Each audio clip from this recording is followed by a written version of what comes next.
we don't get to determine the destiny of the species. We get to shape its nature. We get to be the face of it.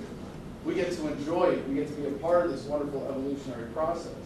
But if you see, I guess this is the next phase of the rabbit hole for me, is seeing the libertarian struggle as part of the evolution of the species. You know, having gone from when whoever could pick up the biggest rock was in charge, law of the jungle. And that was, it's not that there was anything wrong with that. If that was all you had, it would be the best thing to do, to go along, get along, to survive and reproduce. You know, if you didn't go along with the guy who picked up the biggest rock, you might end up with it on your head. And so going along to get along was the way of the day, and that was what got the species past that point in our evolution. To feudalism, or to tribalism, to feudalism, to socialism, industrialism, all the various forms of government control that came along with the various technologies, and to where we are today with corporatism. And I think you almost touched on what Marx got so powerfully right in the dialectic, that technology and circumstance is a far greater determinant of social organization than the ideas of the time. And if anything, those are secondary. Politics can really only push things one way or another. The dominant paradigm says that we're going to have a government. But as we develop all of these things, we see all these ways that we are rendering government obsolete.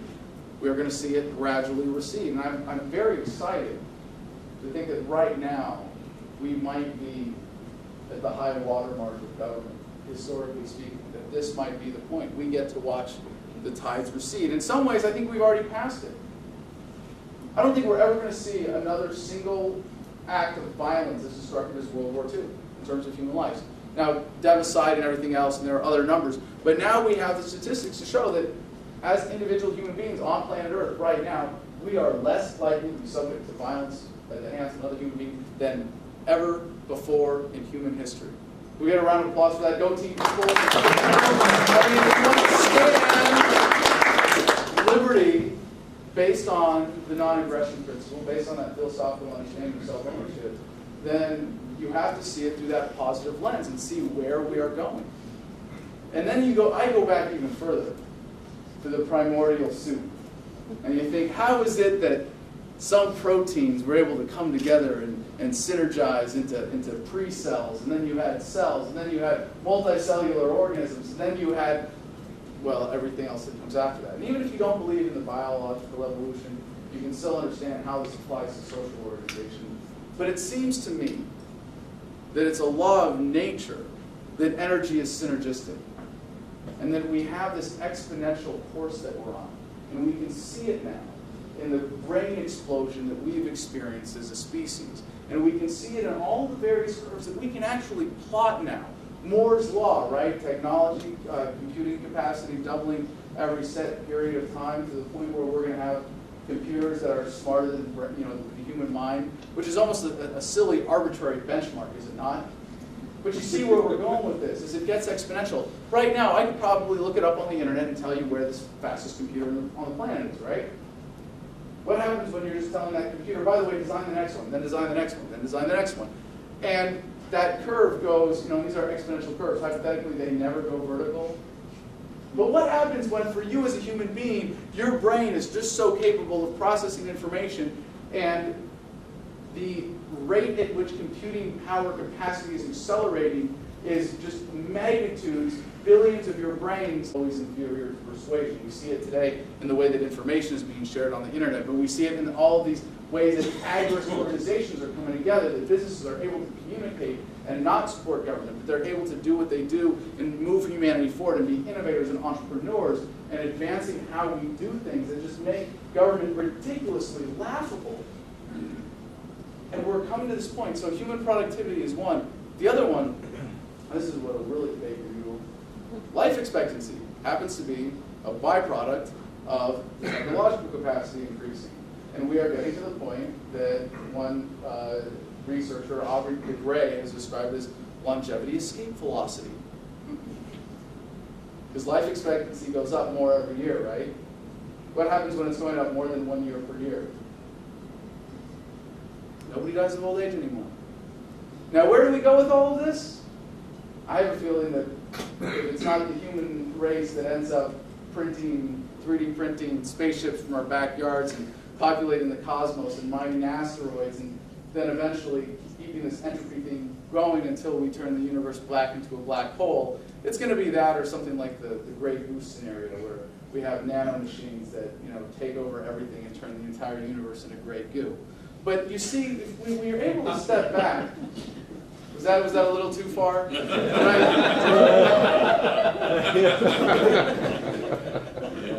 Down the rabbit hole, people. Come on. No, I feel like where I've been so fortunate to be placed on this my own journey is that and being like having fallen over backwards into this full-time independent media career and having the luxury to be able to sit around and just ponder these things and share these ideas and have this kind of conversation and see where this is going. But there are benefits to this too. There are very, very real, tangible benefits to this, and adopting a way of thinking along these lines and being able to see yourself as part of this rich human experience as an individual. And there's the agorism is a big part of the how of this. And I know there are a lot of people in here who run for office, who have participated in the political process, and I've done it myself, and I'm not against that. I think it's important that we take advantage of the platform that government creates with money stolen from us to spread a subversive message, if nothing else. But I think at some point we are going to turn the tide. At some point we are going to push back, and it's going to be manifest through the political process one way or another. And frankly, I'm not too concerned about that. But the real benefit to this is that this is how you maximize being a libertarian and actually making your life better. Because when you see it this way, when you're able to look at the world philosophically, when you're able to recognize what is a snag on your way down the rabbit hole, you don't have to fight anymore. You don't have to resist. You don't have to be upset or indignant or offended or feel like a victim.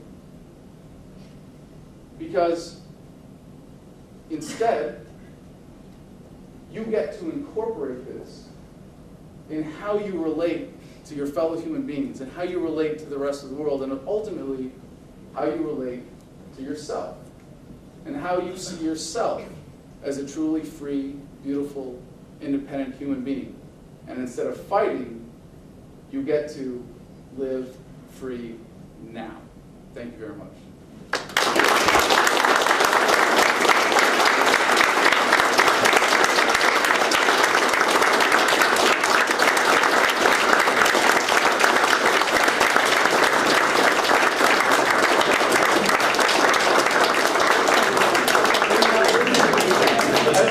Left enough time for questions. I know there are a couple other things on the agenda tonight, and as long as everybody's okay, maybe until people get tired of the conversation, we can keep going. I don't want to hold anybody from the after party, but I did deliberately cut the time short, which is really, really unusual for me. I have way too much fun doing this. But if anybody would like to ask questions, I know there are people who have things they'd like to get involved in or know about other things that I'm working on right now. Of course, we just planted the flag 48 hours ago for an open carry march on Washington on Independence Day. And it seems like the time is right, that there are enough people that are willing to take this measure of risk and stand up and put it on the line in what is truly the most nonviolent, non-confrontational way possible, send a clear statement, in the subtlest way possible. That we will, well, really, in the way that we are doing this in a non-confrontational manner, that it's rifles slung over your back, hands free at all times, and that we are not going to resist arrest. We might turn back if there is resistance or a barricade or something is set up, but we are not going to create any violence. We are simply going to assert our right to be armed. And the idea seems to be catching on. Sometimes you throw out stuff like this on a whim and it never goes anywhere, but we've been getting more and more people signing up all the time. I think we're on track to get to 750 tonight, and I'm hoping to get to 10,000 by June 1st, and then I figure we'd have the critical mass of 10,000 virtual RSVPs or just 1,000 people actually showing up. But one way or another, the idea's caught on well enough that we will have the attention of DC law enforcement, if I don't already, and we will be coordinating in a way it'll be very planned and very organized. And what I suggest they do is escort us through the city. And I don't care if they literally hold my hands and walk me through DC with a rifle on my back to be able to do this. But we will coordinate if they say you're going to be arrested, then we'll do it in a slow, organized, and non-confrontational manner. If they say you're going to be turned back, then we're going to march up and we're going to march back and make it clear that free people aren't welcome in the nation's capital, or just have a slightly more meaningful way of celebrating Independence Day than sitting around getting drunk watching fireworks by actually doing something to assert our rights. It's been one of the funniest things, I've seen people trolling this event online, like, did you have to do this on Independence Day? Really, couldn't you choose a day when so many tourists in Washington, D.C.? There's going to be kids. You know, really, just keep the patriotic stuff out of the picture. Come on, it's the 4th of July. You don't even call it Independence Day anymore. Yeah. So we're gonna have fun with that. If anybody can plan on being in DC one way or another, it's gonna be an interesting event. I'm also in the business now of making my own silver coins through Agris Metals. I have to get that plug in. There's a lot of implications to what we talked about. One of them is not paying the inflation tax. Don't sit on cash. I don't care how you do it, but if you understand the slightest bit about how the Federal Reserve works, you understand when you're sitting on cash that you don't have to, you are paying the inflation tax. If I can be of any help in getting you to stop doing that, agrismetals.com is one way. But whatever it is that you do to get out of holding excess cash and engaging in barter and agorism and the how of this is also very much appreciated. Yes, sir. Are there some online resources that you recommend for researching more about agorism and just how to actually, the nuts and bolts, do it if you're already kind of trapped in that, you know, you have a boss and you have a mortgage and all that stuff? I mean, you could read Konkin's New Libertarian Manifesto, and that really is enough. Other than that, it's very much dependent on your individual situation. You know, I'm not an accountant. I'm not going to tell you what the IRS is going to be able to see and not see. You know, I'm not in the position to tell you you've got these skills. Here's a way you can find a job working under the table. You know, you have to figure that out for yourself, and you have to make a compromise as well. Because you know, if you drive on government roads, you're not a perfect libertarian. You know, like no one's going to hold that against you. But if you can take that kind of thing into consideration and to apply those values in every decision that you make to live more agorist, there's no manual. Does that make sense? Mm-hmm. Okay. The question was, you know, are there any online resources about how to be more agorist, correct? Yeah, I was kind of doing a wink and a nod to the tax evasion, because I pay a mortgage, so I've done cash work before, but yet I have to pay my mortgage, and that has to be somehow. So in the realm of tax evasion, when you're in a place where you could be incurring a tax liability, there are tons of resources, and I'm not even going to try to make a proper recommendation on that. You can do the research for yourself, but again, ultimately it comes down to what do you do in your situation. You have to do the research to be confident in the decisions that you make and how you organize your life to be more true to your values. And that's true, you know, about really all philosophies, but agorism in particular. You know, how do you bring your skills to the market in a way that's true to your philosophy? And